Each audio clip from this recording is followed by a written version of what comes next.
तै कछु न वसाय।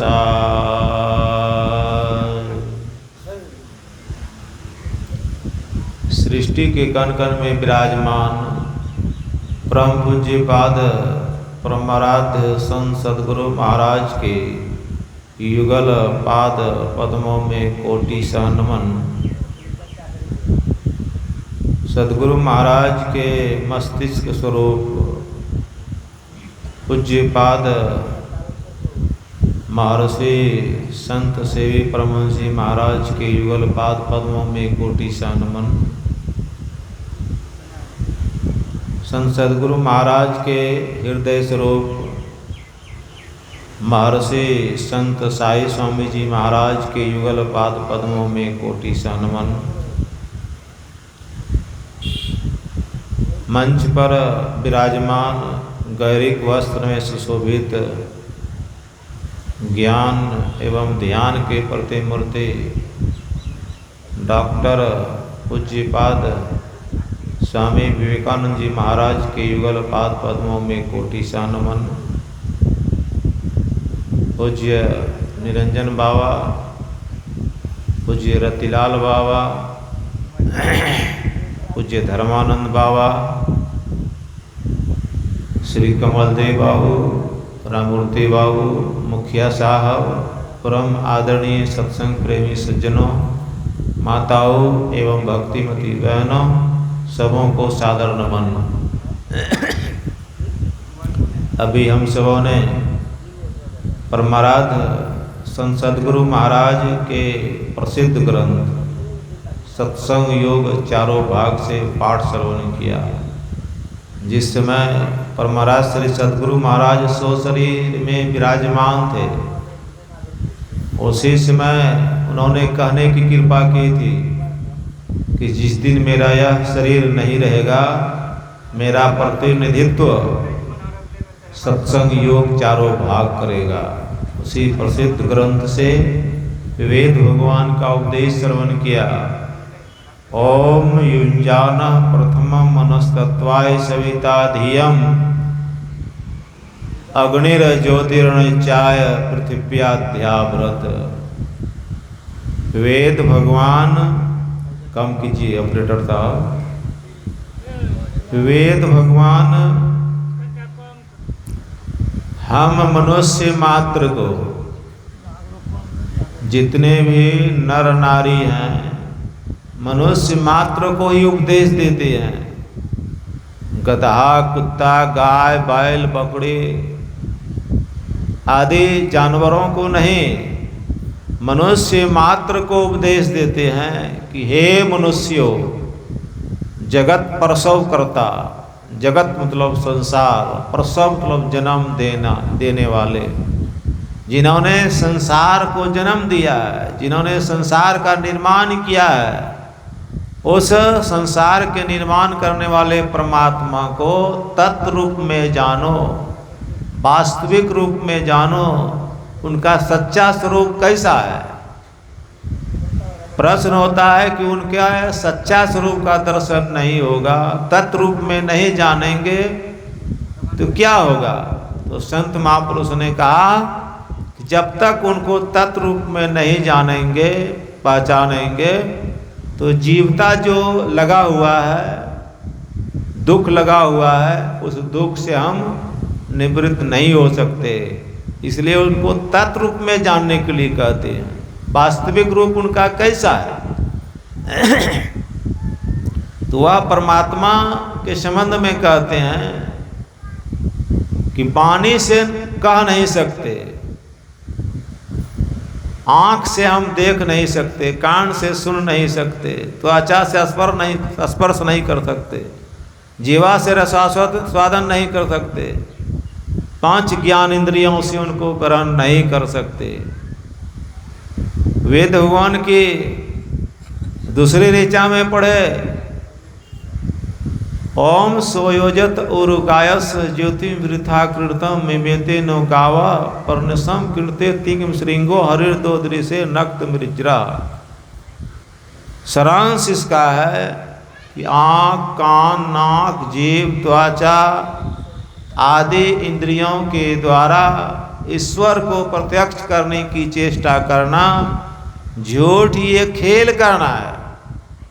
कारण क्योंकि वह तो इंद्रियातीत है, वह परमात्मा कैसे हैं तो इंद्रियों के दायरे से बाहर है, इसलिए उनका दर्शन नहीं कर सकता, नहीं कर सकती इंद्रियां। इंद्रियातीत है वह परमात्मा, इसलिए उनका दर्शन हम कैसे करें। वह परमात्मा दूर भी है, वह परमात्मा नज़दीक भी है, वह परमात्मा चलते हैं, वह परमात्मा नहीं भी चलते हैं। ऐसे परमात्मा को हम कैसे प्राप्त करेंगे। तो कहा तत्रूप में वह परमात्मा का दो रूप होता है, एक सगुण साकार, एक निर्गुण निराकार। सगुण साकार जो इंद्रियों के माध्यम से देखते हैं चाम चक्षु से, और निर्गुण निराकार जो चाम चक्षु से नजर नहीं आता। चाम चक्षु से नजर न आवे खोजू रूह के नैना, कबीर साहब कहते हैं। तो वह निर्गुण निराकार जो परमात्मा है उनको कैसे देखेंगे। अव्यक्त है, व्यक्त मतलब प्रकट, अव्यक्त मतलब छिपा हुआ है।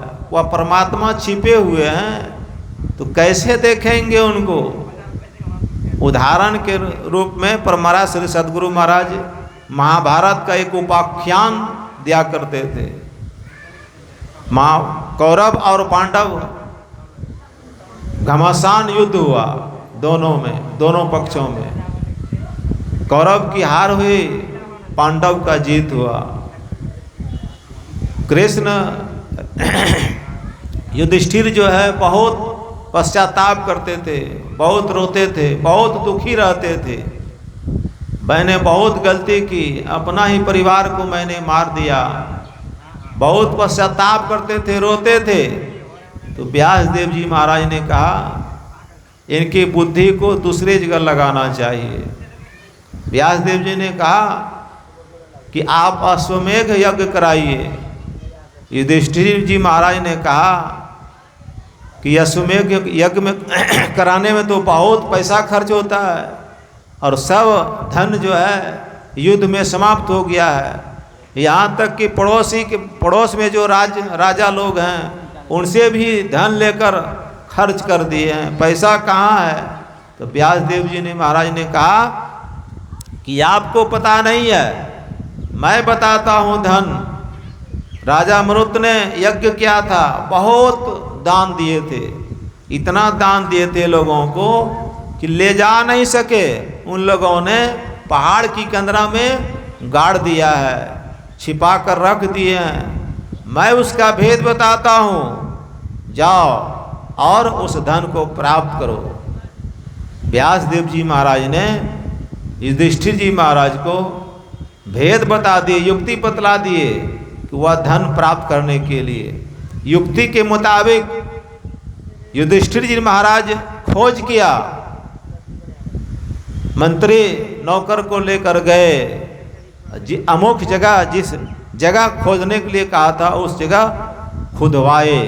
जैसे ही खुदवाए तो वह छिपा हुआ जो धन था वह प्रकट हो गया, प्राप्त कर लिया युधिष्ठिर, और उस धन को प्राप्त करके यज्ञ किया। ठीक उसी प्रकार हम आपको भी संत सद्गुरु के द्वारा, जैसे व्यास देव जी महाराज ने धन गड़ा हुआ था, अव्यक्त था, युक्ति बताए और युक्ति के मुताबिक काम किया, खोज की, तो युधिष्ठिर जी महाराज को वह छिपा हुआ धन प्राप्त हो गया। उसी तरह से वह अव्यक्त परमात्मा छिपे हुए हैं। संत सद्गुरु महाराज युक्ति बतलाते हैं और युक्ति के मुताबिक अपने अंदर में ही, बाहर नहीं। प्रभु डगर एक बा, बाहर नहीं ओकर भीतरे रेख बा। साईं स्वामी जी महाराज कहते हैं वह परमात्मा बहुत नहीं है, परमात्मा एक है, और उन तक जाने का रास्ता भी एक है, और वह रास्ता बाहर में नहीं है, अपने अंदर में है। और उस रास्ता पर यह शरीर पाँव नहीं चलता, उस रास्ता पर चेतन आत्मा चलता है, अंदर ही अंदर। तो साधन विशेष के द्वारा जिन्होंने खोज करते हैं, तो वह अव्यक्त परमात्मा को इंद्रियों से छुटकर प्राप्त कर लेते हैं। वह अव्यक्त परमात्मा को कौन पहचानेंगे? तो परमाराज श्री सद्गुरु महाराज की वाणी है, जो चेतन आत्मा जड़ का संग छोड़कर जो पहचाने उसी को ईश्वर दर्शन कहते हैं। चेतन आत्मा जड़ का संग छोड़कर जो पहचाने उसी को ईश्वर दर्शन कहते हैं। यह शरीर जड़ है, जिसके आधार पर यह शरीर टिका हुआ है, वह चेतन है। तो चेतन को जड़ का संग हो गया है। चेतन को जड़ का संग जो हुआ है, इसीलिए परमात्मा का दर्शन नहीं हो पाता है। तो कहते हैं कि चेतन जड़ का संग छुड़ाने के लिए आज की जय। चेतन को अलग करने के लिए विधि बदलाते हैं संत सद्गुरु महाराज। जैसे दूध में घी है और उस दूध से आप पूड़ी छानना चाहेंगे तो पूड़ी नहीं छान सकते हैं। पूड़ी छानने के लिए दूध से घी को निकालना पड़ेगा। निकालेंगे कैसे? युक्ति से निकालेंगे, औटेंगे, पोरेंगे। अभी तो मशीन द्वारा मक्खन निकाल लेते हैं और घी पकाकर प्राप्त कर, मक्खन को गर्म करके घी को प्राप्त कर लेते हैं। उसी तरह से चेतन आत्मा को जड़ से अलग करेंगे। कैसे अलग करेंगे? इसका विधि बताए हैं। विधि जानकर जो युक्ति जान गए हैं, युक्ति जानकर जो अपने अंदर में ही वह परमात्मा बहुत सूक्ष्म है, सूक्ष्माति सूक्ष्म है।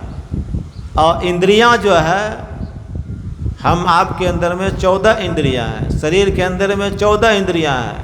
5 ज्ञान की इंद्रियां, 5 कर्म इंद्रियां, 4 अंतःकरण, मन बुद्धि चित्त अहंकार, 14 इंद्रियां हैं।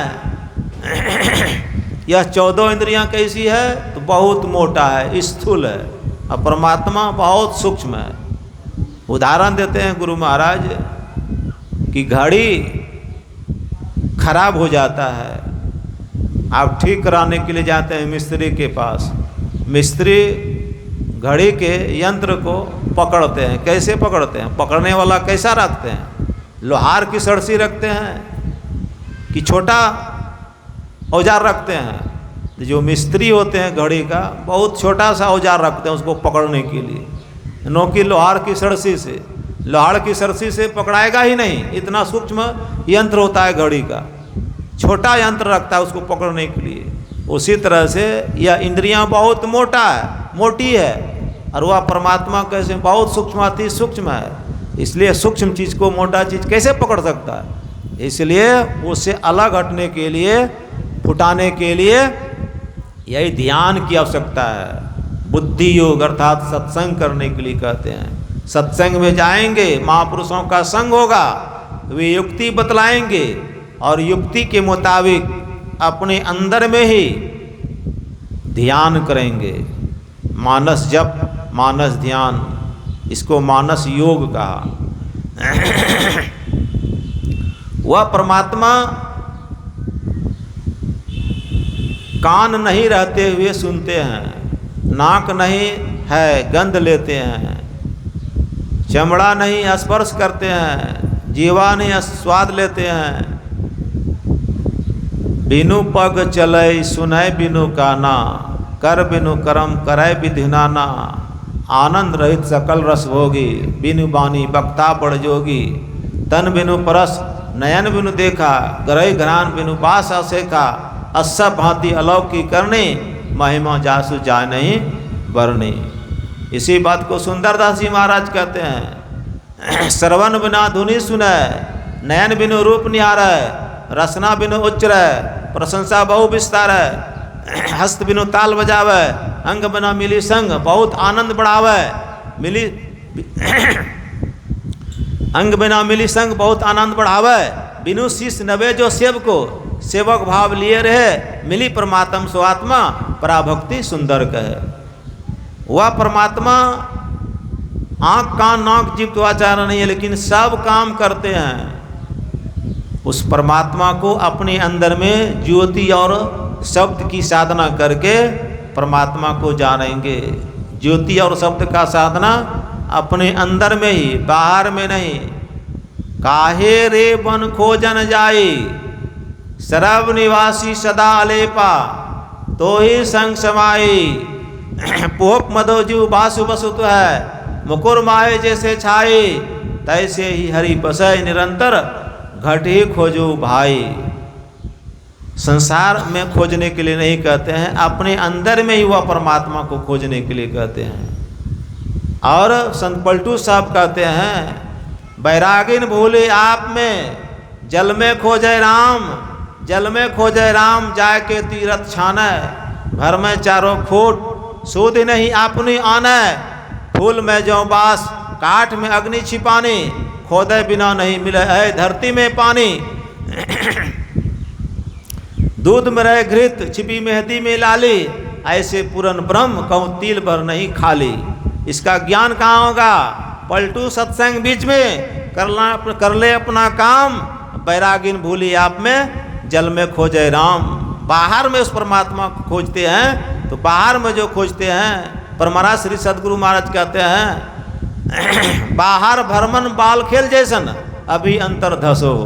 बाहर में जो इंद्रियों के माध्यम से खोजते हैं परमात्मा को, तो कहते हैं कि वह बाल खेल के समान है। उस बाल खेल को छोड़कर संत महापुरुषों से युक्ति जानकर अपने अंदर में ही ज्योति और शब्द की साधना करेंगे, तो वह वास्तविक रूप में परमात्मा जीवो परम पिता निश्चिन्नो, वह परम पिता परमात्मा का आत्म साक्षात्कार होगा। विशेष रूप से पूज्यपाद बाबा के श्रीमुख से सुनेंगे, बहुत बहुत लाभ होगा, अपने जीवन में उतारेंगे। श्री सद्गुरु महाराज।